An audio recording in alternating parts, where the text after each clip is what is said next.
로마에서 원래 십자가형이 처음 시작될 때는 식민지 노예들을 묶어두고 일종의 체벌을 하기 위한 방법으로 시작되었다고 합니다.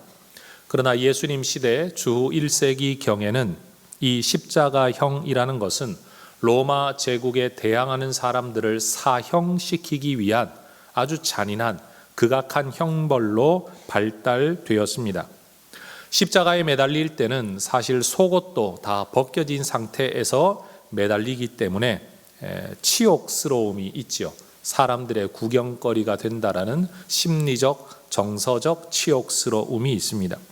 또 양손 또는 손목에 못이 박히고 또 발 뒤꿈치를 모아 못이 박히면 여러분 일단 못이 사람 몸을 뚫고 들어간다는 고통이 얼마나 심했겠습니까? 그런데 여러분 사람 몸이 처져내리기 시작하면 횡격막이 압박을 받아 숨을 제대로 쉴 수 없는 처지가 된다고 합니다. 조금이라도 숨쉬기 편한 자세가 되려면 발에 힘을 주고 몸을 좀 고추 세워야 되는데 그러면 여전히 못 박힌 그 발에 엄청난 고통이 가해지게 되는 거죠.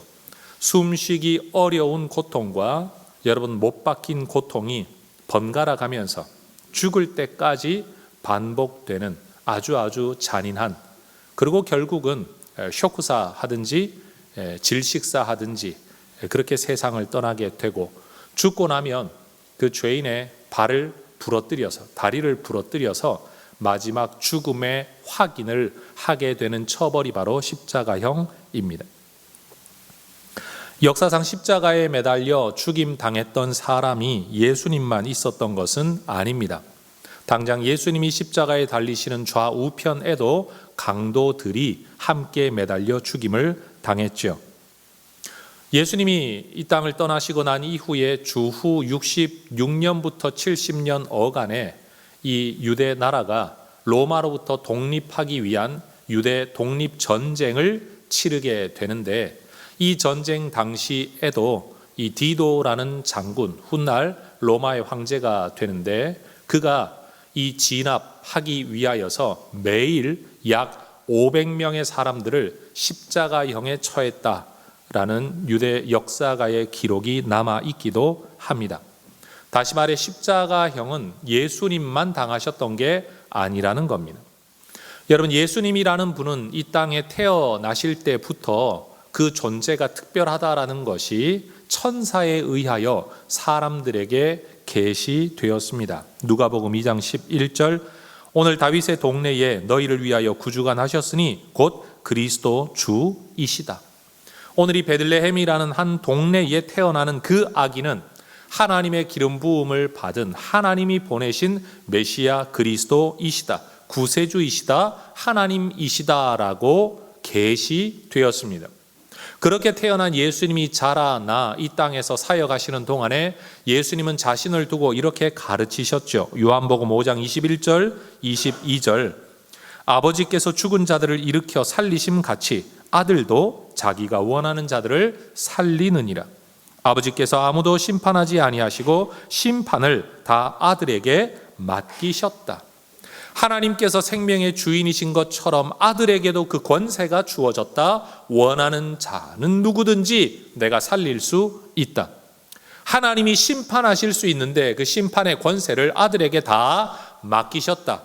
그래서 내가 가장 정확하고 정당하게 사람의 삶에 대하여 재판을 하게 될 것이다. 예수님은 생명의 주인이실 뿐만 아니라 심판의 주인이시라고 본인의 입으로 제자들에게, 사람들에게 늘 말씀하셨습니다. 심지어 종교 지도자들에 의하여 마지막 재판받는 자리에서도 예수님은 자신이 누구인가를 아주 명료하게 말씀하셨습니다. 마가복음 14장 61절 2절 대제사장이 다시 물어 이르되 네가 찬송받을 이의 아들 그리스도냐? 예수께서 이르시되 내가 그니라. 인자가 권능자의 우편에 앉은 것과 하늘 구름을 타고 오는 것을 너희가 보리라.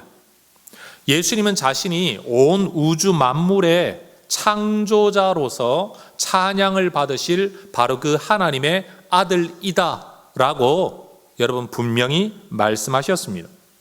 나는 권능자의 우편에 앉게 될 존재이다. 인간 정도가 아니다. 그리고 나는 이 땅에 다시 오는데 그때는 사람의 출생법을 통해 오는 게 아니라 하늘에 구름을 타고 오는 존재, 다시 말해 피조물 인간이 아니라 나는 신적인 존재이다. 나는 하나님의 아들이다. 하나님 우편에 앉는다. 나는 구름 타고 올 존재이다 라고 자신의 신성에 대하여 우리 예수님은 분명히 말씀을 하셨습니다. 그럼에도 불구하고 사람들은 예수님을 십자가에 못 박아 죽였습니다. 왜요? 하나님의 이름을 입에 올리는 것도 불경하다라고 여기는 자칭 경건한 종교인들에 의해서 자신을 하나님과 동일한 분이라고 말했다는 이유로 하나님의 아들에게 죄명이 뭐냐? 신성을 모독했다라는 죄명으로. 종교법을 가지고는 사람을 죽일 수 없으니 죽이기 위한 목적을 위해 일부러 정치적 죄명을 뒤집어 씌워 이방인 빌라도의 손을 빌어 죽이죠. 심지어 악한 죄인들만 처형하는 십자가에서 모든 사람들의 조롱을 받으며 죽게 만들었습니다. 여러분, 예수님이 이 땅에 존재했던 실존 인물이다. 그가 무엇이라고 자기에게 대하여 말을 했었느냐? 그가 어떤 재판 과정을 거쳤느냐? 어떤 죄명으로 죽었느냐? 어떤 방법으로 죽었느냐 하는 것은 여러분 일반 역사 안에도 기록이 남아있는 분명한 역사적 사실입니다. 그런데 여러분, 예수님께서는 이 땅에 계시는 동안에도 자기가 어떻게 죽게 될 것이라는 것과 또 죽은 지 3일 만에 살아나게 될 거라는 것을 이미 여러 차례 말씀하셨습니다. 살다 보니 이렇게 되었다가 아니라 살기도 전에 나는 이런 일을 당하게 될 거다, 이런 일이 있게 될 거다라고 예언하셨다는 겁니다. 예수님의 존재 자체가 모든 예언에 따라 이 땅에 오셨던 것처럼 그렇게 오신 예수님도 예언에 따라 나는 이렇게 될 거다라고 말씀하셨고 실제로 그렇게 사셨다라는 거죠. 가이사랴 빌립보라는 지역에서 제자들에게 너희는 나를 누구라고 하느냐 질문하시고 그 대답을 들은 다음에 예수님께서는 비로소 자신의 죽음과 부활에 대하여 말씀하기 시작하셨습니다. 마가복음 8장 31절 인자가 많은 고난을 받고 장로들과 대제사장들과 서기관들에게 버림받아 죽임을 당하고 사흘 만에 살아나야 할 것을 비로소 그들에게 가르치셨다. 여러분, 예수님께서 죽고 부활하신 다음에 또는 죽은 다음에 사람들이 지어낸 이야기를 쓰는 게 아니라 예수님께서 이미 말씀하셨던 내용, 자신의 죽음과 부활이었습니다. 변화산 위에서 기도하신 이후에 내려오셔서 귀신 들려 간질병 걸린 한 아이를 고쳐주시고 또 제자들에게 말씀하시죠. 마가복음 9장 31절 이는 제자들을 가르치시며 또 인자가 사람들의 손에 넘겨져 죽임을 당하고 죽은 지 3일 만에 살아나리라는 것을 말씀하셨다.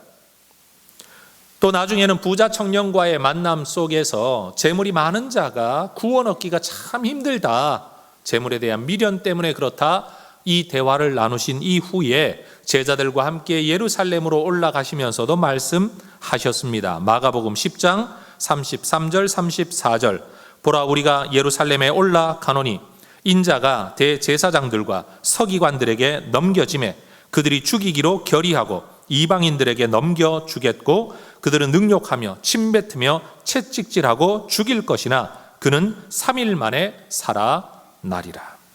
여러분, 죽임 당할 거다, 그리고 3일 만에 살아날 거다. 마가복음만 하더라도 8장, 9장, 10장에서 예수님께서는 반복해서 이 사실에 대하여 제자들에게 미리 말씀하셨습니다. 그리고 예수님은 예언하신 그대로 죽임 당하셨고 예언하신 그대로 3일 만에 살아나셨죠. 살아나신 이후의 이야기를 바울은 이렇게 기록을 합니다. 고린도전서 15장 3절에서 6절 같이 한번 읽어 보겠습니다. 내가 받은 것을 먼저 너희에게 전하였노니 이는 성경대로 그리스도께서 우리 죄를 위하여 죽으시고 장사 지낸 바 되셨다가 성경대로 사흘 만에 다시 살아나사 게바에게 보이시고 후에 12 제자에게와 그 후에 500여 형제에게 일시에 보이셨나니 그 중에 지금까지 대다수는 살아있고 어떤 사람은 잠들었다. 따라하십시다. 성경대로. 다시요. 성경대로.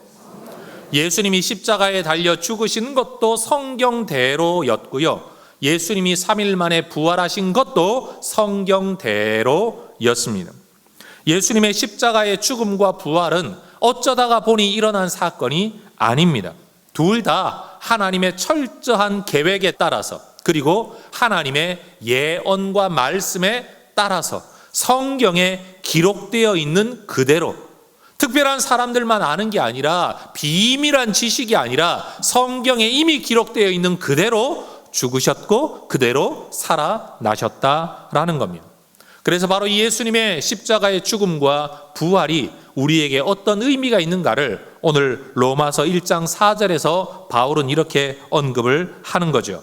성결의 영으로는 죽은 가운데서 부활하여 능력으로 하나님의 아들로 인정되셨으니 그분이 누구냐? 곧 우리 주 예수 그리스도이시다. 따라하십시다. 예수님은 그리스도이십니다.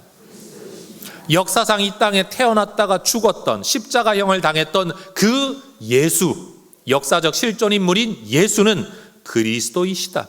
우리 죄를 대신하시고 우리를 구원하시는 그리스도이시다. 그런데 그 예수가 그리스도이신데 그의 본체는 뭐냐? 하나님의 아들이시다.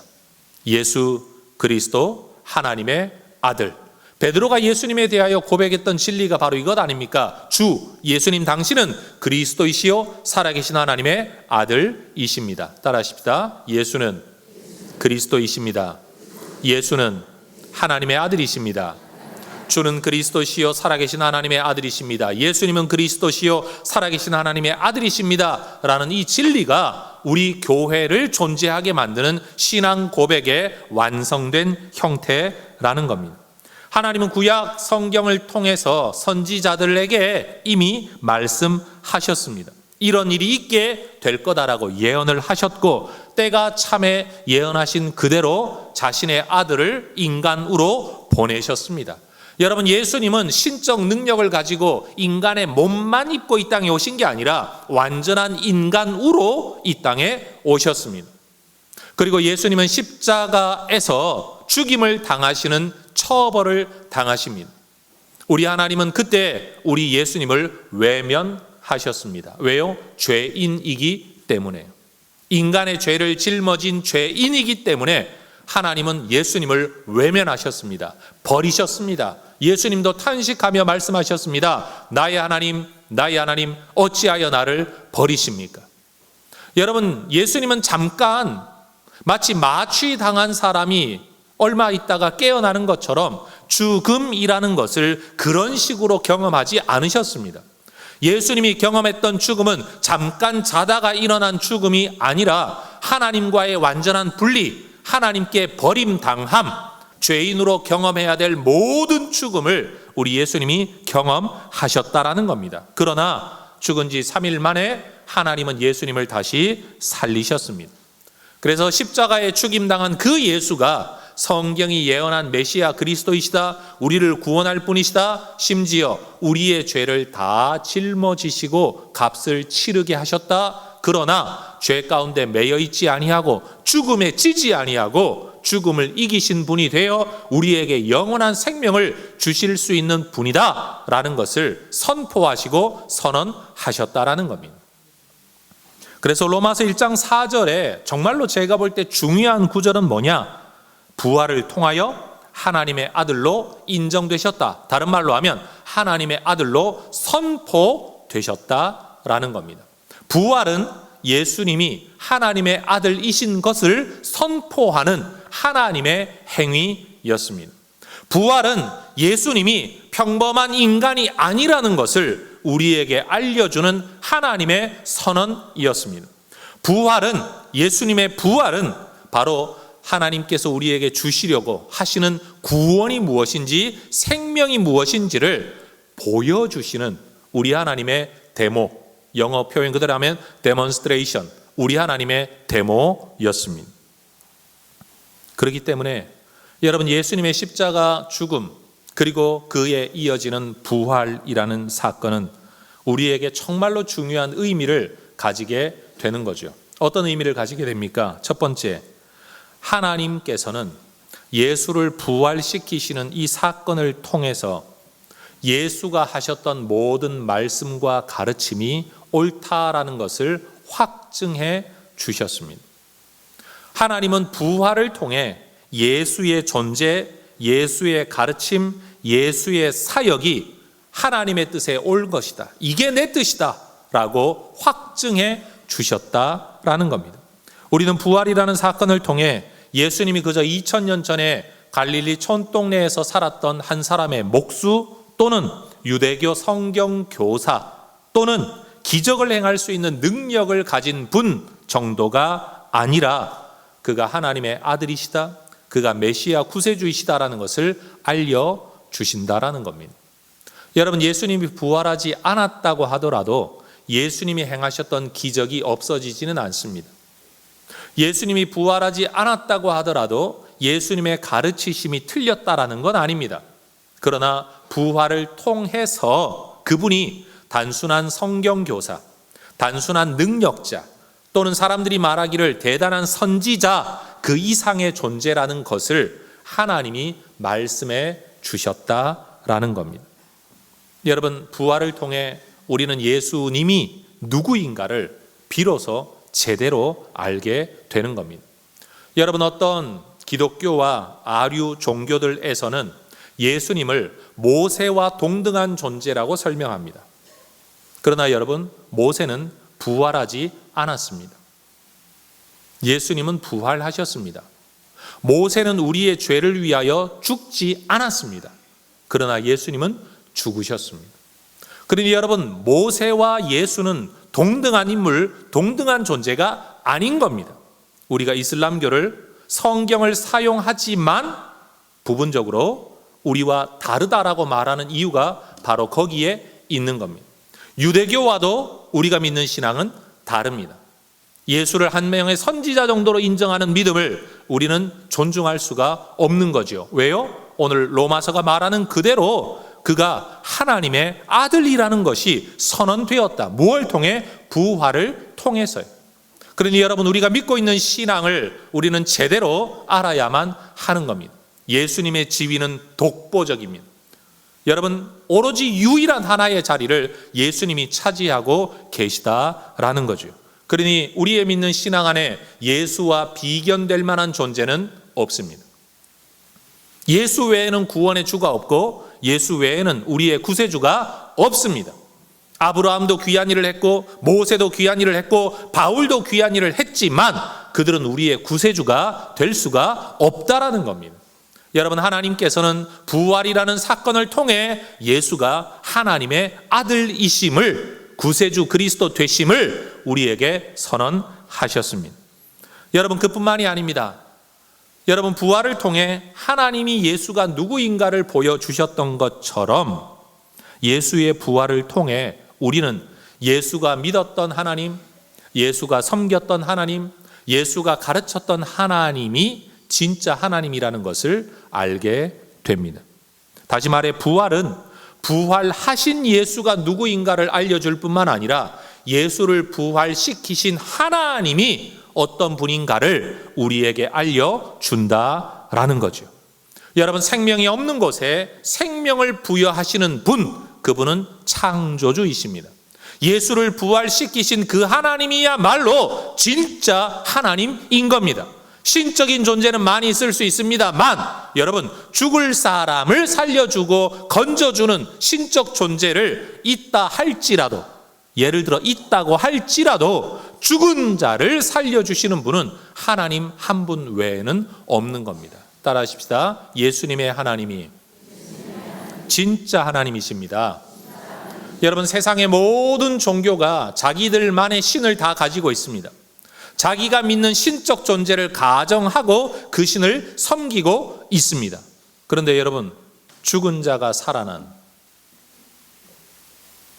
그러면서도 죽음을 직접 경험한 신이 이 세상에 어디에 있습니까? 첫 생명을 만든 것도 하나님이시고, 잃어버린 생명에 생명을 다시 부여할 수 있는 분도 하나님 외에는 없습니다.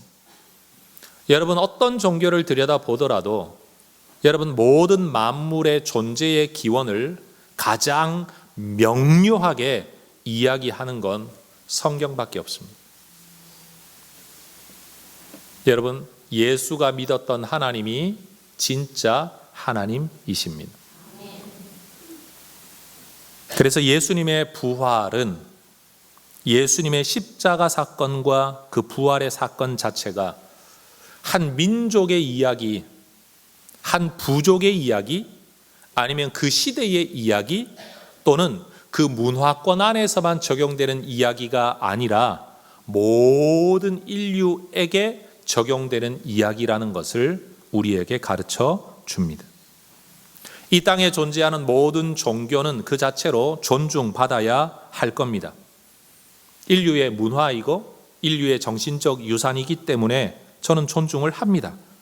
그러나 여러분, 이 땅에 존재하는 모든 종교가 아무리 위대하다 하여도 그것은 인간의 사건입니다. 누군가가 남다른 깨달음, 아니면 누군가가 남다른 희생을, 아니면 누군가가 남다른 인류애를 이야기했다, 대단한 일이지요. 그러나 그 시간과 그 공간과 그 문화 안에서만 적용될 뿐입니다. 여러분, 예수 이야기는 한 부족의 이야기가 아닙니다. 예수님이 유대인으로 이 땅에 태어나신 건 사실이지만 예수님의 십자가 죽음과 부활이 유대인만을 위한 것은 절대 아닌 겁니다. 이 땅에 어떤 존재도 결국 태어나려면, 인간으로 존재하려면 남성 혹은 여성, 아니면 자기의 혈통적인 배경을 가질 수밖에 없는 거죠. 태어나려면 시간의 배경 속에 들어올 수밖에 없는 겁니다. 그래서 예수님께서 2000년 전에 갈릴리 땅에서 여러분, 유대인으로 태어나신 것은 사실이지만, 인종적 배경을 가진 건, 혈통적 배경을 가진 건 사실이지만, 그것도 알고 보면 성경이 이미 예언한 내용이었지 않습니까? 그러나 예수님의 십자가 죽음과 부활은 유대인만을 위한 이야기, 이스라엘만을 위한 이야기가 아니라 우리 인류의 문제죠. 인간의 죄의 문제, 인간의 죽음의 문제, 인간의 영원한 삶에 대한 문제, 그리고 이 모든 피조 세계를 만드신 하나님이 누구인가를 우리에게 알려주시는 문제이기 때문에 그것은 결단코 그들만의 문제가 아니라는 것입니다. 그렇기 때문에 2000년 전 유대 땅에서 일어난 예수님의 십자가 사건과 부활의 사건은 시간과 공간을 뛰어넘어 모든 인류에게 적용되어져야 할 보편적 사건이라는 겁니다. 그럼 도대체 그 보편적 사건을 통해 하나님이 우리에게 말씀하려는 것, 알려주려는 것이 과연 무엇일까요? 그건 예수 안에 있는 자마다 죄 문제가 해결받고 영원한 생명을 얻게 된다는 것을 우리 하나님이 알려주기 원하셨던 거죠.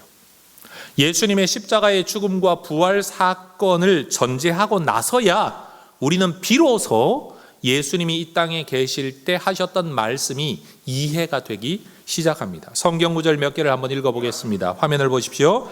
요한복음 5장 24절 함께 읽습니다. 내가 진실로 진실로 너희에게 이르노니 내 말을 듣고 또 나 보내신 이를 믿는 자는 영생을 얻었고 심판에 이르지 아니하나니 사망에서 생명으로 옮겼느니라. 내 말을 듣고 나 보내신 그 아버지 하나님, 진짜 신이신 그 하나님, 창조주 하나님을 믿는 자는 영생을 얻었고 심판에 이르지 아니한다. 내가 구원의 길이다라는 말입니다. 요한복음 14장 6절입니다. 내가 곧 길이요 진리요 생명이니 나로 말미암지 않고는 아버지께로 올 자가 없느니라.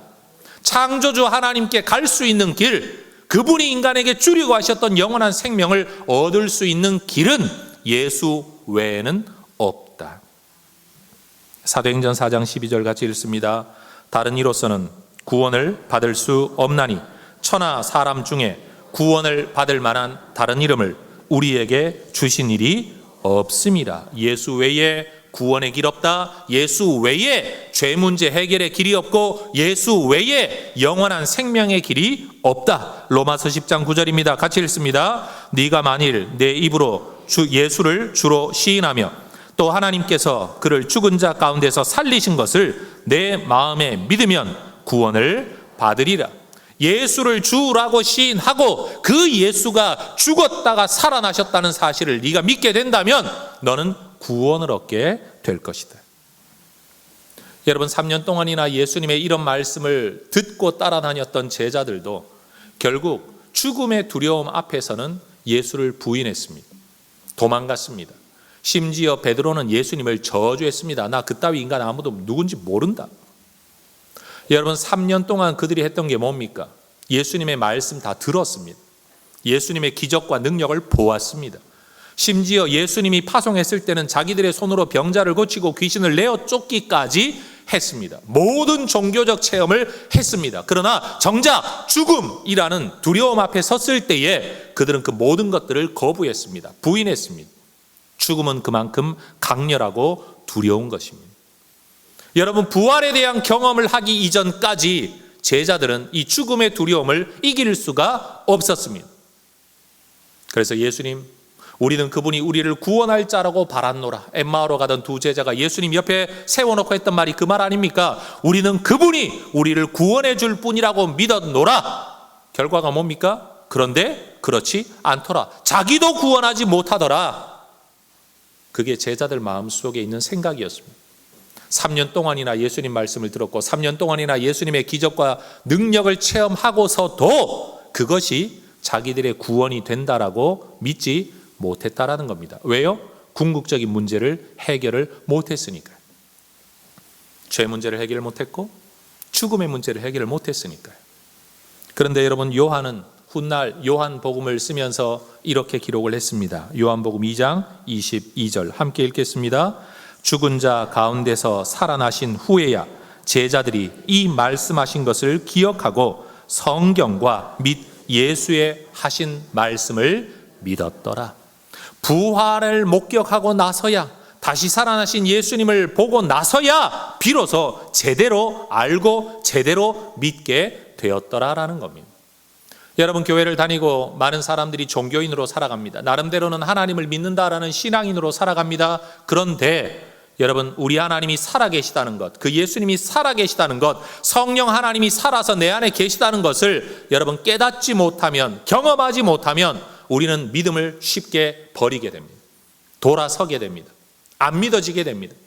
짧은 내 머리로 여러분 이해가 되지 않으면 못 믿는다라는 겁니다. 그런데 여러분, 저는 한번 결심한 적이 있죠. 중고등학교를 다니면서도 여러분 그 수학과 과학과 지구과학과 물리학과 이런 것들을 배울 때마다 내 머리로 도무지 이해가 안 되는 거예요. 그 수학 문제도 제대로 못 푸는 거죠. 사람의 그 과학적인 논리도 이해를 못 하는데 여러분, 이 머리로 어떻게 제가 하나님을, 과학이 아닌 그 신비한 세계를, 생명의 세계를 어떻게 이해할 수 있겠습니까? 그래서 여러분, 신앙은 이해의 영역이 아니라 믿음의 영역에 존재할 수밖에 없는 겁니다.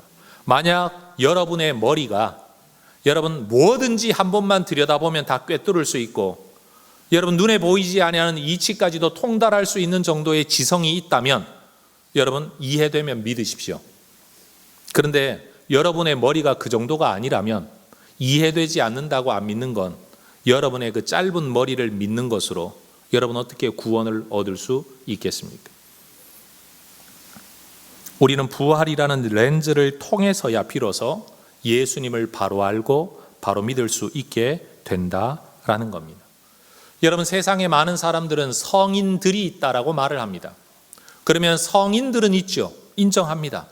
그런데 여러분, 구원의 길은 예수 외에는 없습니다. 성인은 제가 인정할 수 있습니다. 그러나 예수 외에는 구원의 길은 없습니다. 여러분, 이 세상의 모든 종교를 한번 뒤져 보십시오. 신을 반역하고 신에게 거역하고 신의 뜻을 따르지 않는 사람은 죽어 마땅한 죄인들입니다. 그러면 여러분, 그런 죄인을 위해 죽어준 신이 어디 있습니까? 그리고 실제로 신이 죽는다는 개념도 우리는 도무지 용납할 수가 없는 개념 아닙니까? 어디 그뿐입니까? 죽음을 경험한 신이 어디 있으며 심지어 그 죽음을 이기고 살아난 신은 또 어디에 있습니까? 우리는 예수님의 십자가 죽음과 부활이라는 사건을 통해서 죄 문제에 대한 완벽한 해결책과 그리고 생명에 대한 완벽한 해결책을 가진 분이 우리 하나님 예수님 뿐이라는 것을 알게 됩니다. 예수님만이 죄 문제와 죽음의 문제를 해결하셨다라는 겁니다. 어떤 성인도 어떤 종교의 창시자도 여러분 죄 문제를 완전히 해결했다라고 말한 사람이 없고 죽음의 문제를 완벽하게 해결했다라고 말하는 사람이 없습니다. 여러분 십자가에서의 이 예수님의 죽음이 우리의 죄 문제를 해결하기 위한 하나님의 구원 계획이었다라는 것을 믿을 수 있기를 축복합니다. 그리고 그 죽음을 이기고 살아나신 예수님이야말로 우리에게 생명을 주실 수 있는, 본인이 죽음을 이기고 살아났기 때문에 우리에게도 생명을 줄 수 있는 유일한 분이라는 것을 우리 모두가 믿을 수 있게 되기를 축복합니다. 그래서 여러분 십자가의 죽음은 대속의 죽음이다. 부활은 육체의 부활이다. 그저 예수님 다시 살아나신 것을 의미상으로 받아들이겠다? 여러분 있을 수가 없죠. 실제로 살아나지도 않은 분 의미로 받아들이면 뭐합니까? 내가 어차피 죽을 텐데. 예수님이 죽음을 이기셨다. 여러분 이것이 부활의 진정한 의미인 것입니다. 여러분 우리의 신앙 가운데 타협될 수 없고 변질될 수 없고 끝까지 붙들어야 할 두 가지 사건, 십자가의 대속적 죽음, 실제적 죽음과 무덤 문을 열고 부활하신 그 육체의 부활, 이 두 가지 분명히 믿고 여러분 우리 하나님을 기쁨으로 예배하는, 부활과 생명의 기쁨 가운데 예배하는, 내 죄 문제를 우리 주님이 해결하셨기 때문에 그 예수님 안에 있을 때만 죄가 해결되고 생명을 얻을 수 있다라는, 왜 예수만이 예배의 대상자가 되어야 하고 왜 기독교는 예수님만을 경배하고 있는지를 여러분 우리가 분명히 깨달을 수 있기를 소망합니다. 여러분 오로지 이 분명한 신앙의 기준을 여러분 절대 흐트러뜨리지 마시기를 주의 이름으로 축원합니다. 기도하겠습니다.